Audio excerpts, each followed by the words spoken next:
Star Wars: The Adventures of Serian Kall. The First Steps. Chapter 2. Arriving at the medbay of the Jedi Temple, Serian was already beginning to feel his head grow sore from the prior impact. He made a conscious effort to remain composed, not allowing the pain to overwhelm him nor wear it across his face. Entering inside the medbay, Serian was surprised to see the chambers filled with almost a dozen other Jedi, all receiving treatment for different wounds, and each of them bearing many scars, their faces weary with restless pain. There was a time that Serian could long remember, a time where seeing a Jedi so worn down was a rarity. Nowadays, it was almost a constant, a brutal reminder of the growing tensions that now threatened to consume the entire galaxy. Waiting patiently, Serian was soon approached by a medical droid. Can I help you? I hit my head during training again. I wanted to check in case of a concussion. Again? This has been a rather common occurrence for you, young one. More training with Jelly Serian, I suppose? Upon hearing his master's name spoken aloud, Serian felt a shift of attention through the entire room. Several Jedi turning their heads from the medical beds. Some wore looks of intrigue and surprise, while others traded it for irate and discontent. It was not much of a surprise to Serian, no matter how much these looks seemed to affect him. For all his accolades held amongst his ranks in the Order, Master Serian had often been scorned by his peers and his fellow masters for his intensity, his loud voice that spoke the ciphers of what many Jedi would consider radical. Many a Jedi threw labels and titles towards him, such as Maverick and Idealist, and furthermore grew disgruntled with his methods of training. For all that he disagreed with, Serian had to admit his own bias, and accept the fact that it was not his fight to wage. The medical droid proceeded to do a quick scan of Serian's head, checking for any potential damage to the brain or nerves. After a pause of scanning, it spoke up. You have only appeared to have suffered minor bruising, no concussions or brain damage. Though it would be my recommendation for you and your master to try and take training a little less rough next time. But that's the only way we like it, Serian teased, stepping out of the room and back out into the halls of the temple. The medical droid merely sighed in response. None of them ever listened to me. Walking down the corridor of the medbay, Serian found himself soon being met by an all-too-familiar voice calling his presence. Has Master Serian finally killed you yet? Serian smirked, rolling his eyes as he turned back around to an all-too-familiar sight. A young woman, only a year older than Serian and merely a half a foot taller. Deep tan skin, thick wavy black hair, hazel-tinted eyes, wearing maroon-dyed robes. Not yet. Have you finally gotten homesick? Not a chance, though spending 2 months on Malastare has certainly left me wanting a change of scenery. Don't tell me you missed me, Serian teased. The woman quickly threw out a fist, punching Serian in the shoulder, that same playful jab that he had been used to his entire life. You? Never. The woman smirked before pulling Serian in for a tight hug, to which Serian returned the gesture. Her name was Kaiser Cersei, and she and Serian had been each other's alternate half of the coin for as long as they could have remembered. Their earliest memories were of each other, playing together in the temple's nursery, their first lessons with Master Yoda, as he would explain the Force through his riddles, going to Ilum with Professor Huyang to construct their initiate sabers. They had even sparred with each other on the day of the initiate trials, the day both of them were selected as Padawans to their respective masters. Even as they saw less and less of each other, their bond had remained as strong as ever. In many ways, they considered each other as siblings in everything but name and blood. Where Serian had been the floundering introvert usually found within the archives, hardly able to lift a large rock without nearly passing out, Kaiser had been a prodigy from day one. Her powers had come naturally and without strife, top of her class, and regarded in high praise by both her masters and peers. in some ways. Serian felt the tiniest sense of jealousy of her talents. The ease in which she moved, how she spoke, and carried herself with no trace of anxiety or doubt to be found. You're never going to believe it, but this morning Master Serian told me it was time to start my trials. You're kidding. Kaiser exclaimed joyously. Serian smirked, nodding his head as Kaiser retorted with an ecstatic cheer and another playful jab at his ribs. Serian, that's fantastic news. I finally did a chance to catch up with me. That's just false hope. You're about 1.5 years ahead of me. Well, I wanted to give you some hope while we still had it. The two chuckled together as they felt themselves being approached, both turning back around to see Master Jallius Serian, as well as a Bith Jedi walking up to them both, Rakru Kije, Kaiser's own master. I'm glad to see the two of you are catching up, Jallius said. He turned his head and his gaze towards Serian. How's your head? The droid said it was mild bruising, no concussion. Good. Such an injury is just a lesson learned for next time. Your master told me you are ready to begin your trials, Master Kije spoke up. I'm very proud to hear of that, you dear boy. You as well, Jallius. Perhaps now you'll finally have a student who has passed the trials to knighthood. Upon Master Kije's statement, Serian raised a slight eyebrow. A student who has actually passed the trials. He hadn't known his master to have taken another apprentice before him, and Jallius's face became distant upon the comment, assembling a tense smile across his face and a nod.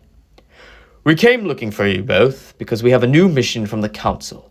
Governor Lom Frickett has been found murdered in his personal chambers on the planet of Utapau.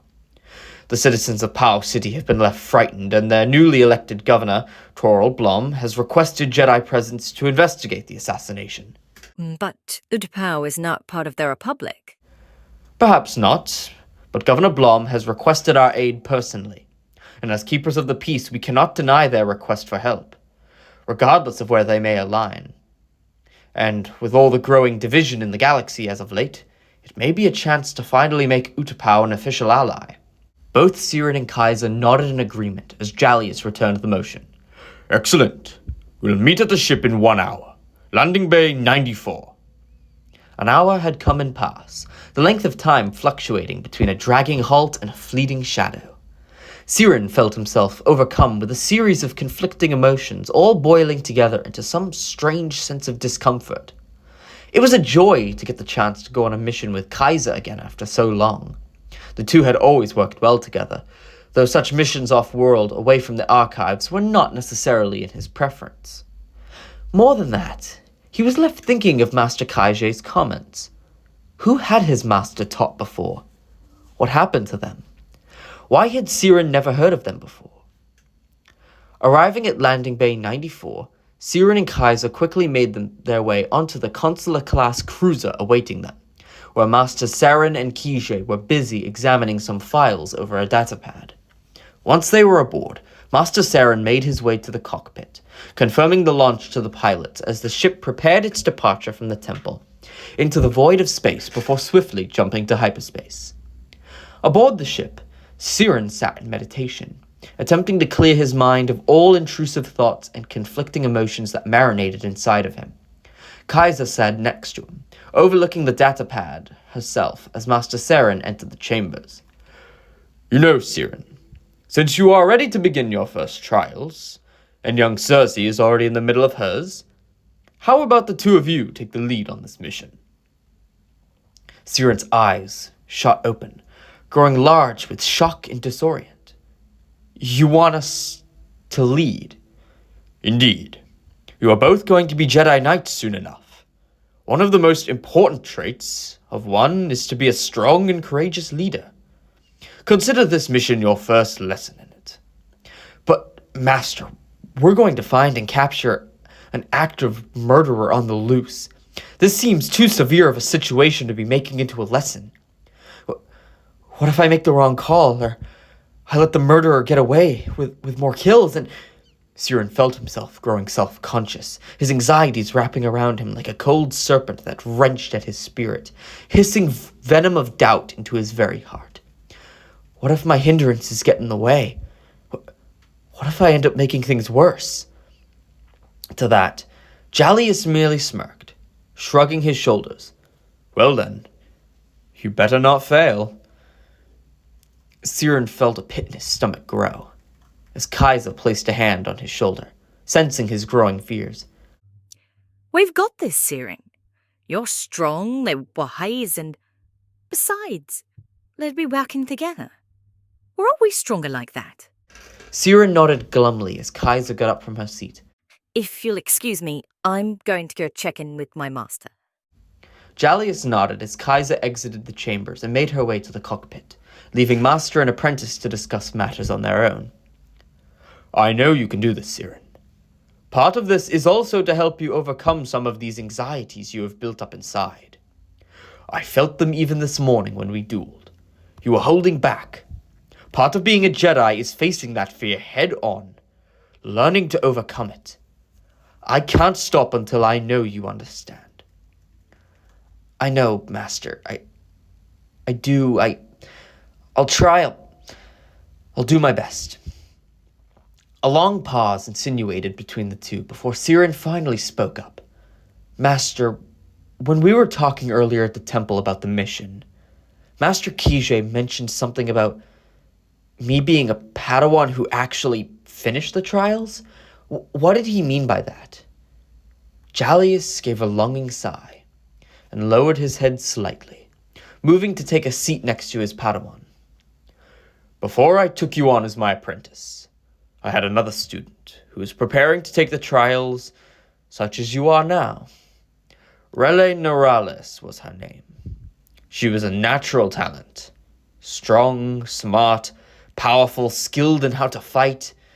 It came to the point where I struggled to find ways to truly test her mettle as a master. She was truly meant to be a great Jedi. What happened to her? Jallius's eyes lowered even more, biting his lip. Through his eyes, Serian could detect a hint of sorrow, deeply ridden pain, regret, and shame. One mission we went on went critically awry. Rele and I disagreed on how to handle things. She went against my orders and was lost in the chaos of everything happening. And after that, I never saw her again. Why have you never spoken of her? Serian asked, hoping he wasn't pushing his master too severely. Jallius merely returned his Padawan a sweet smile. I wanted to let go of the pain of losing her, to move on and find new purpose. And I did. I found it in you, my apprentice. Serian smiled as Jallius shared the exchange, the two cherishing the moment. For all his intensity and his demanding training methods, Jallius was truly the closest person Serian had in his life. In many ways, even more so than Kaiser. He was a father figure in every sense of the word's definition. Tough yet loving, intense, but only in the name of seeing him succeed. Kaiser then entered back into the chambers, gathering the attention of the two Jedi. We're approaching the depot promptly. Let's get ready. Exiting hyperspace, the ship began setting coordinates down to Utapau's sinkhole cities and sent the proper landing codes. Landing down in Power City, the city prepared itself to land upon the nearest landing pad just outside the former governor's estate. Upon peering out the window, Serian could already identify two of the Padawan people, all garbed in crimson-weaved cloaks, awaiting their arrival. Exiting the ship, Jallius led the three other Jedi as he approached the people, bowing respectfully as they made their acquaintance. Greetings, Master Jedi. We are grateful for your aid in helping us solve this terrible matter. It is a great tragedy that such a terrible matter has come. I am truly sorry for your loss. Rest assured, we will not stop until this killer has been found. We appreciate your determination in this endeavor, Master Jedi. And who may we refer to? I am Jallius Serian, Master of the Jedi Order. This is my fellow Jedi Master Rakru Kije, his apprentice Kaiser Serzi, and my apprentice Serian Kall. And how may we call you? Tion Medan. I will bring you to Governor Frickett's body now.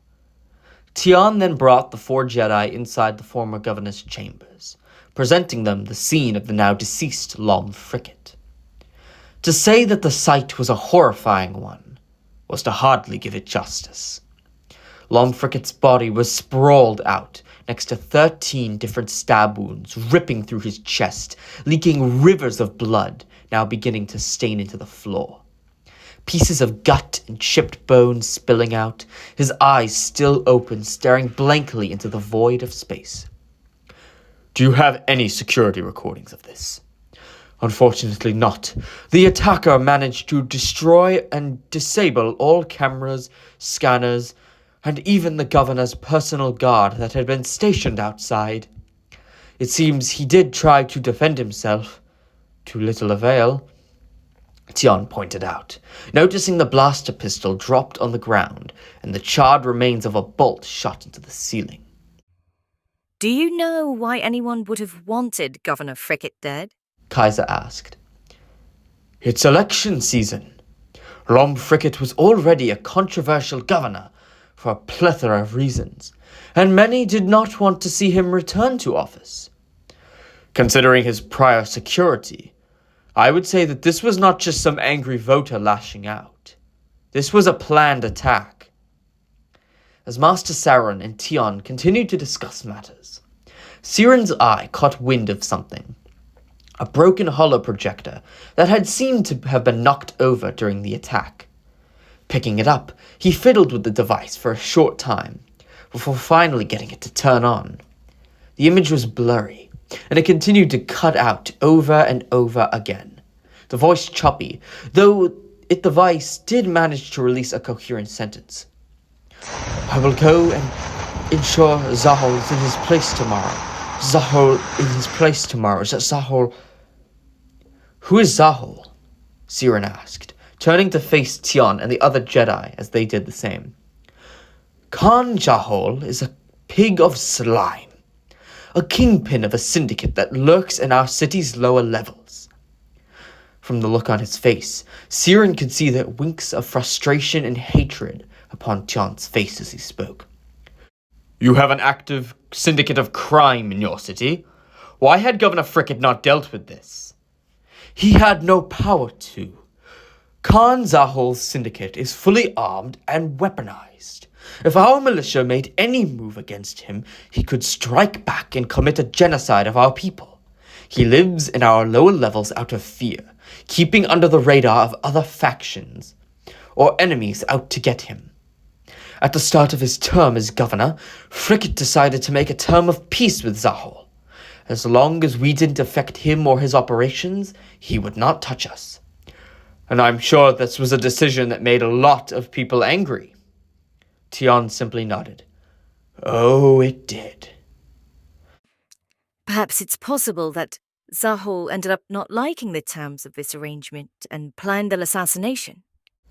I would very much like to meet this Khan Zahol, Serian spoke up sheepishly. Until we find more evidence of our killer's identity, he is our best lead. I agree. Serian and Kaiser, go down to the Undercity and find this Zahol. Administrator Madan, if you would be so kind, I would like to speak with your new governor and other city leadership. As you wish, Master Jedi. Tion then turned to Serian and Kaiser. You will find Zahol's sinkhole of a base on the 20th lowest level. You won't be able to miss it. Thank you, sir. Serian turned to Kaiser. Looks like we have another adventure on our hands. Just try to keep up this time. The 2 Padawans made their way outside the chambers, nodding farewell to their masters, before heading out into the city and further out towards their story to come.